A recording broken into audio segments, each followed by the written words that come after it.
A'udhu billahi minash shaitanir rajim. Bismillahir rahmanir rahim. Falem Allahu subhanahu wa taala. Dërgojmë salavat dhe selame për të dashurin tonë Muhammedin sallallahu alaihi wasallam, mbi familjen e tij të ndershme, mbi shokët e tij besnik dhe mbi gjithë ata që ndjekën rrugën e këtij pejgamberi deri në ditën e gjykimit.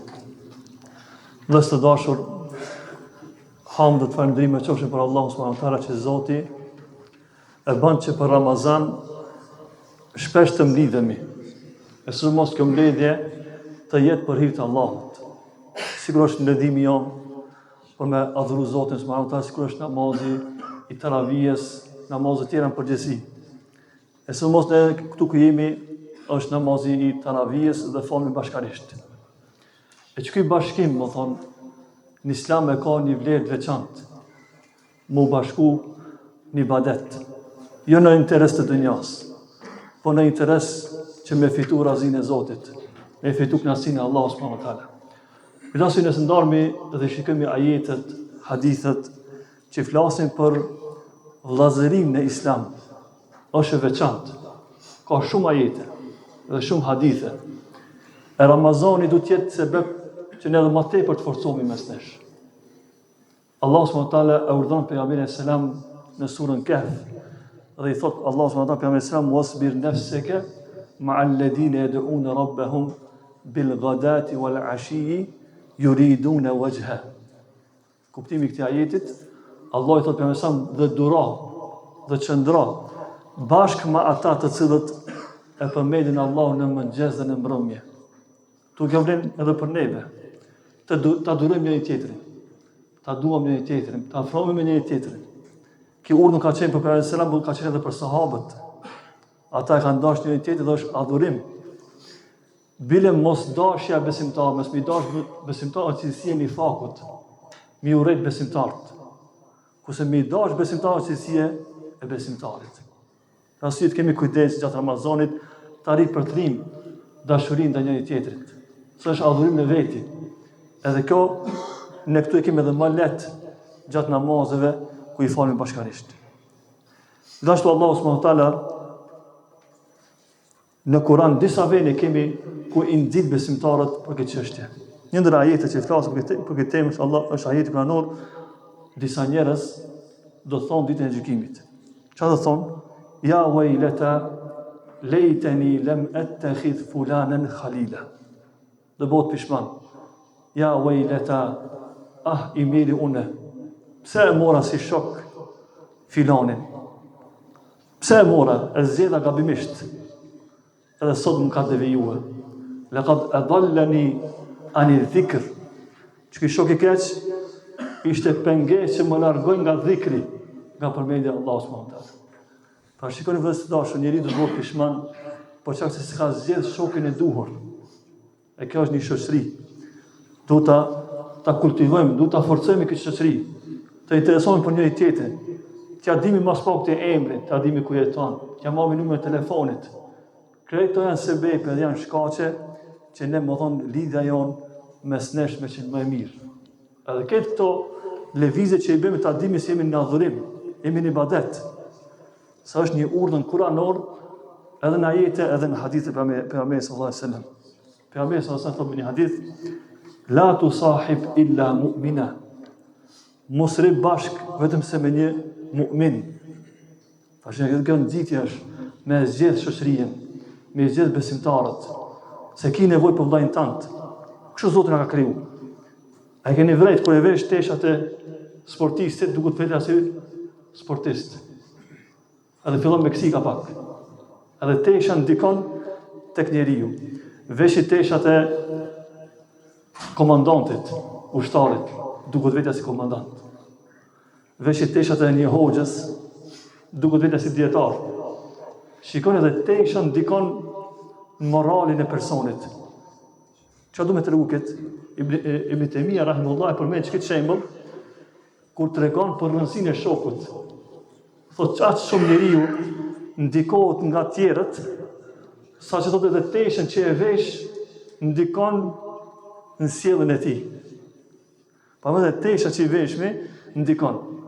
Për gjithashtu i ka thonë kur ka folë për ahlakin për sjelljen e atyre që rujnë deve, ju e dini arabët, i kanë rujt devet, kanë thonë përsa janë më të egër. Edhe shikojni, kur shkoni numre në haç, nëse ta ka një çoban që i ruan devet, do ta shohë që është i egër.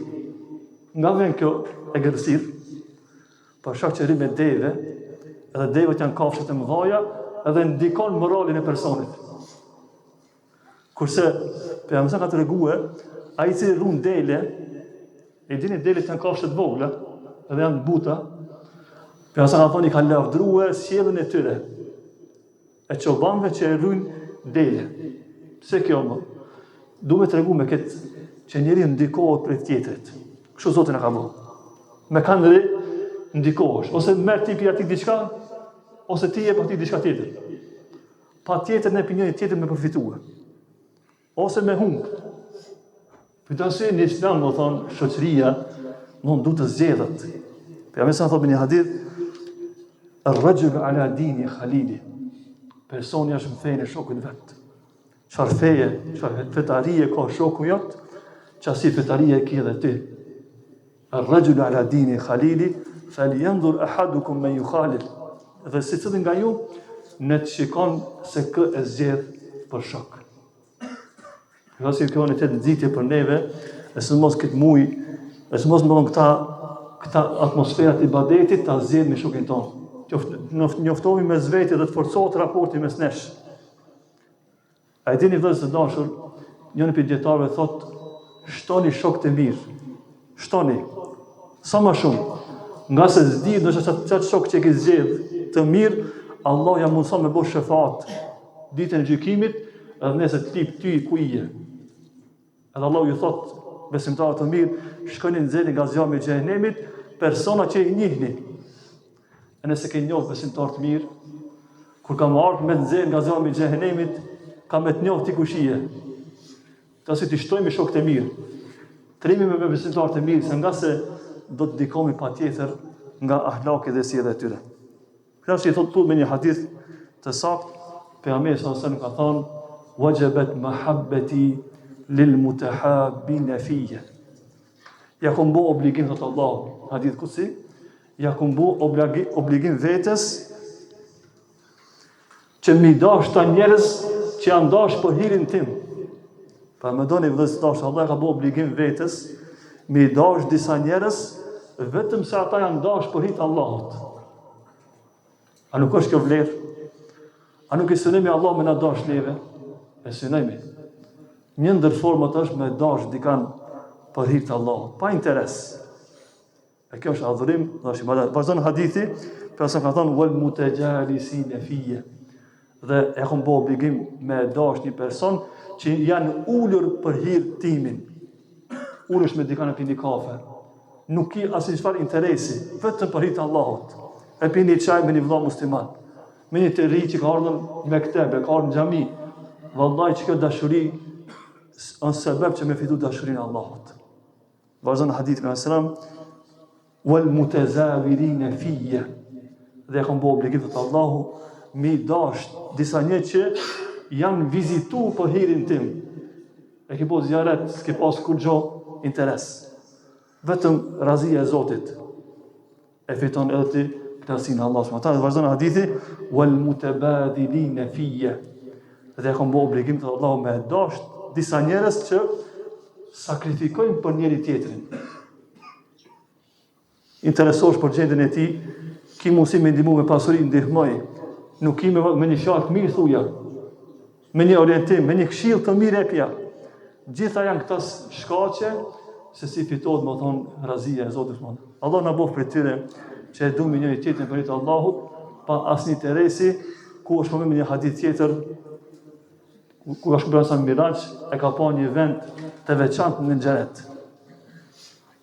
Një vend të veçantë në xhenet, saqë edhe pejgamberët e Zotit e kanë lakmuar atë vend të lartë. Edhe ka pyetur sa Xhibrilin, i ka thonë, për kë është ky vend i lartë në xhenet? Xhibril alayhis ka thonë, ky vend i lartë është për ata të cilët janë dash për hir të Zotit subhanahu wa taala. Pa më thënë edhe besimtarët edhe pejgamberët lakmojnë me qenë te ky vend. Allah na mundson mu dash për hir të Allahut, me investu në këtë çështje, duhet me investuar, duhet me da kohë, duhet me da mund, duhet ndoshta në herë dhe me bën ndonjë harxhim, me ia dhoni kafe, por këtë kjo është hinë llogarinë e dashurisë ndaj njëri tjetrit. Allah na mëson me dashur për Allahut dhe me donëse për Allahut me këta vlera të veçanta që Allah i ka përgatitur për ta njerëz. Vazhdojmë me namazin e tarawis. Allahu i nderoft.